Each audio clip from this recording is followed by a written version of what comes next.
6 minutes. That's how long the president has to decide if civilization continues or ends. And when he makes that decision, he doesn't stay in the White House. He vanishes into a mountain.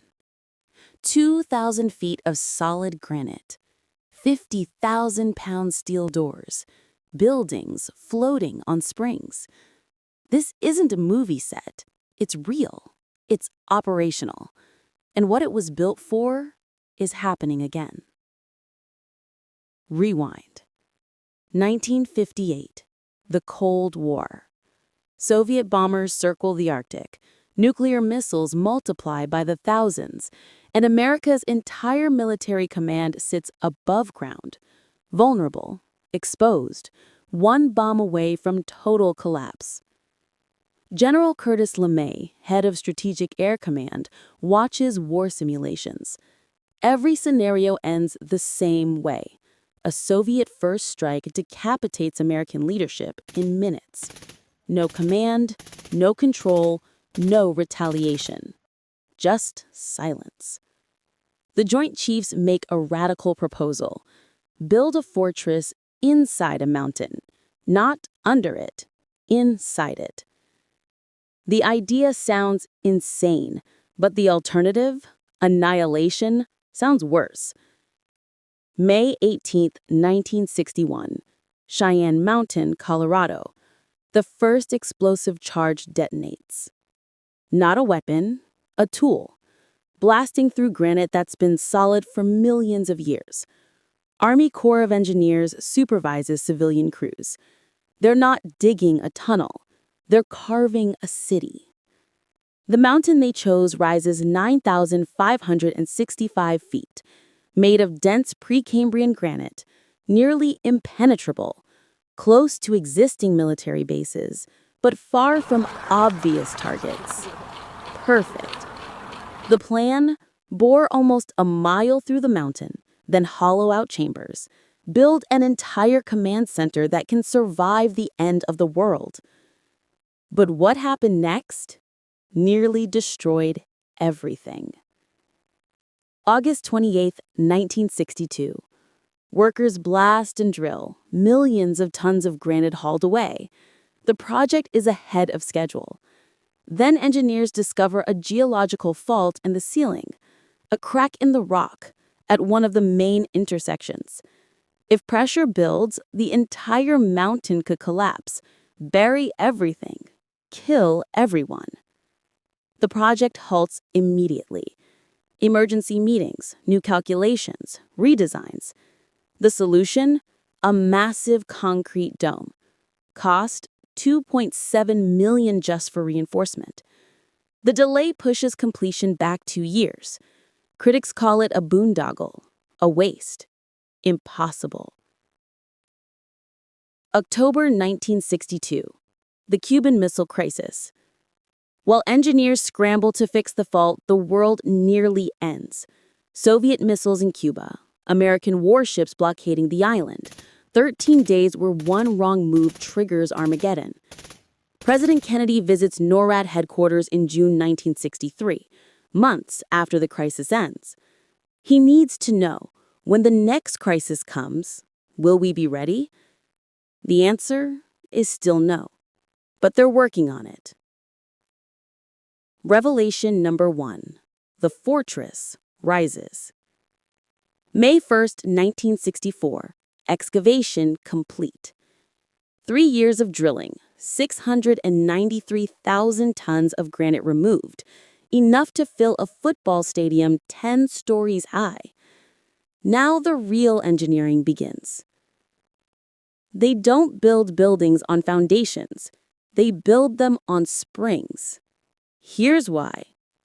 The Combat Operations Center must withstand a nuclear blast of multiple megatons within 1.5 nautical miles. That's 1,000 times stronger than Hiroshima from less than 2 miles away. When a weapon that powerful detonates, the mountain moves. Granite shifts. Shock waves ripple through solid rock at thousands of miles per hour. If the buildings are bolted down, they shatter like glass. So engineers designed something revolutionary.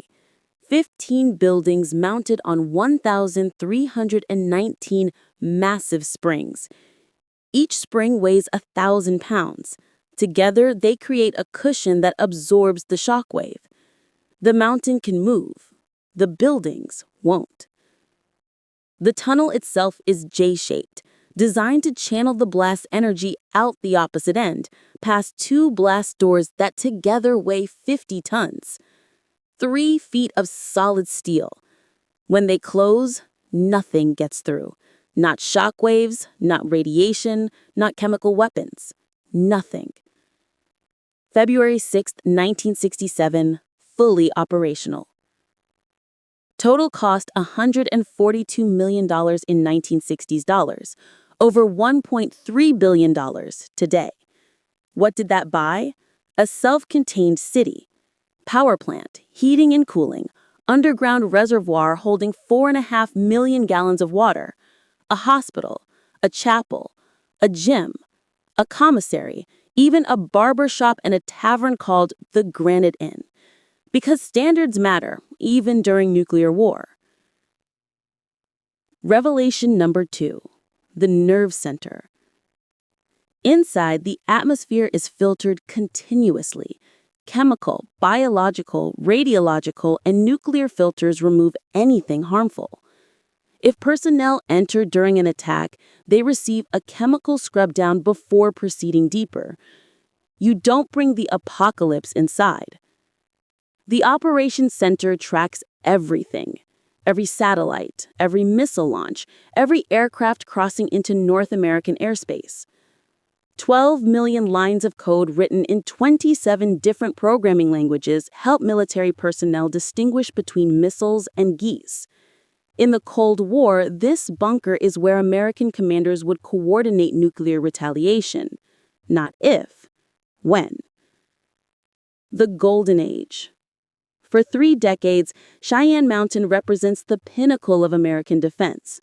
Hollywood makes it famous. War Games, in 1983, shows a teenage hacker nearly starting World War III from his bedroom. But the real bunker is far more serious and far more capable. Inside, shifts work around the clock, watching, waiting, tracking Soviet bombers on polar routes, monitoring missile tests, calculating trajectories. The people inside know something most Americans don't: how close the world comes to ending, multiple times. False alarms, sensor errors, miscommunications. Each time, someone inside Cheyenne Mountain has minutes to determine if the threat is real. And every time, they get it right. Barely. September 11th, 2001. The blast doors close for the last time as a precaution. But the threat isn't nuclear missiles. It's hijacked airliners. A new kind of warfare. Deep inside the mountain, commanders realize something unsettling. The fortress built for one war might not suit the next. Revelation number 3. The decline and return. 2008. The relocation. NORAD and U.S. Space Command move primary operations to Peterson Air Force Base. The official reason: cost.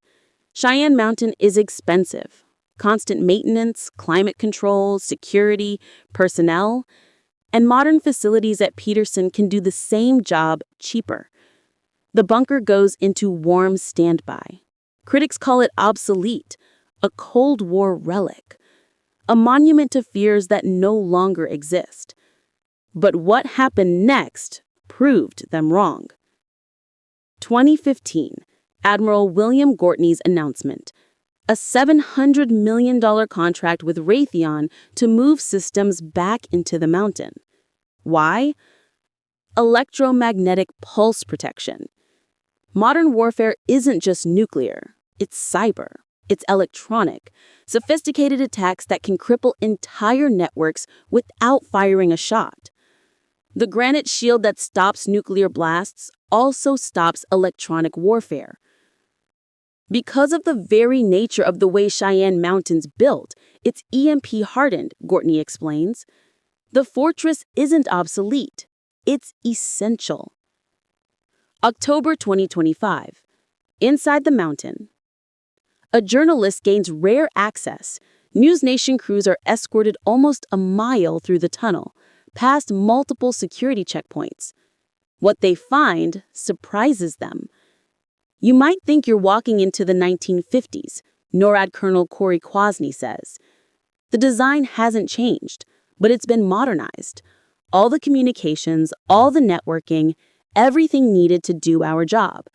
It's not a museum. It's operational. Right now, personnel track threats, Russian fighter jets, Chinese spy balloons, cyber attacks, the specter of nuclear war. General Gregory Goulot, commander of U.S. Northern Command and NORAD, oversees operations. When asked about World War III, he says, "I don't worry.